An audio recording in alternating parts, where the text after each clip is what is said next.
Selamat pagi, selamat beraktivitas bersama saya Eva Nurjia di Sekilas Info News. Hari ini saya akan menemani Anda dalam beberapa menit ke depan di acara news.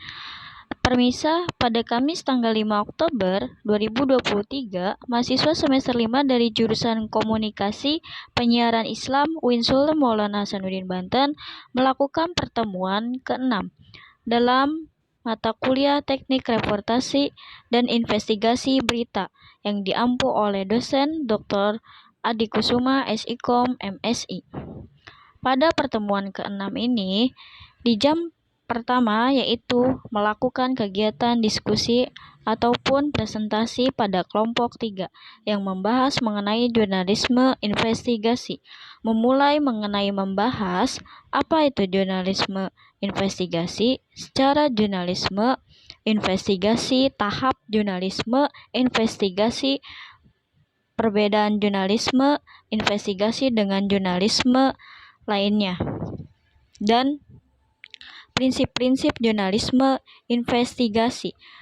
Permisa menuju pembahasan pertama, yaitu apa itu jurnalisme investigasi.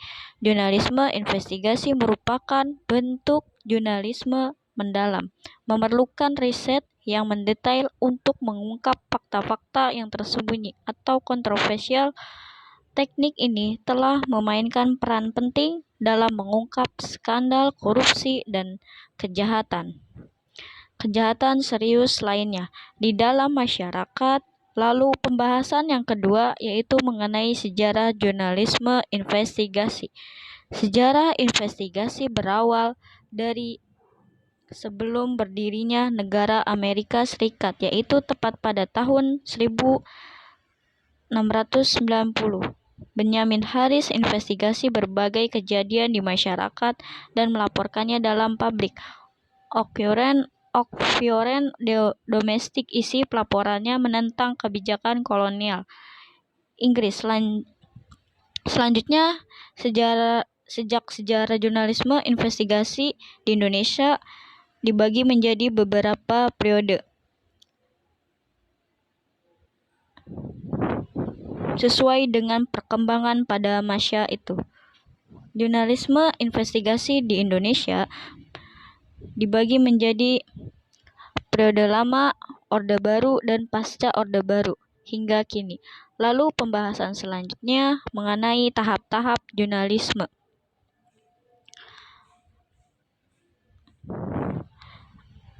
Jurnalisme investigasi ada 5, yaitu membocorkan kejahatan-kejahatan yang terjadi di Indonesia, khususnya pada halayak umum yang efek peristiwa tersebut adanya tempuan yang sangat panjang dan dana dalam area yang sangat luas. Lalu yang ketiga, jawaban publik masih mengambang dalam benak mereka. Lalu yang keempat yaitu menempatkan bukti-bukti yang mengandung yang kuat. Yang terakhir, yang kelima, yang terjadi kesalahpahaman penulisan sehingga publik juga salah paham.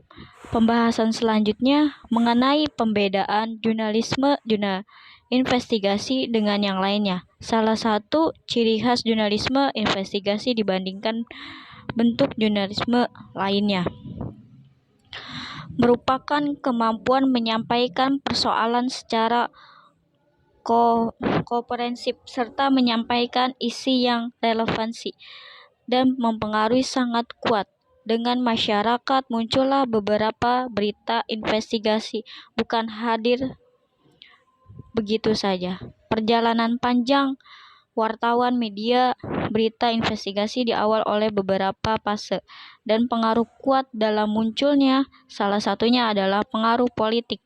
Jadi tahap yang sama, yang membedakan itu cara informasinya saja. Jika jurnalisme investigasi itu lebih mendalam. Lalu melangkah pembahasan yang terakhir mengenai prinsip-prinsip dasar jurnalisme dan jurnalisme investigasi. Prinsip dasar jurnalisme dalam pedoman perilaku penyiaran atau disingkat P3K dan standar program siaran maupun SPS dijelaskan bahwa lembaga penyiaran dalam menyiapkan dalam jurnalistik wajib memperhatikan prinsip-prinsip jurnalistik dalam P3K dalam pasal 22, dan prinsip jurnalistik tidak hanya diatur pedoman perilaku penyiaran atau P3K, tetapi juga diatur dalam standar program siaran ataupun SPS yang merupakan penjabaran detail dari P3K. Dalam SPS ini prinsip jurnalistik diatur pada pasal 40 jika jurnalisme investigasi itu agar investigasi dapat dijalankan dengan baik, maka seorang investigator harus memenuhi prinsip-prinsip investigasi report antara lain. Sistemnya logis, legal, ilmiah, efektif, jaringan kompeten, rahasianya dalam juga independennya. Oke, baik permisa, informasi tadi yang saya akhiri jumpaan kita di acara news hari ini. Saya Vanurja izin pamit undur diri. Sampai jumpa di kesempatan berikutnya.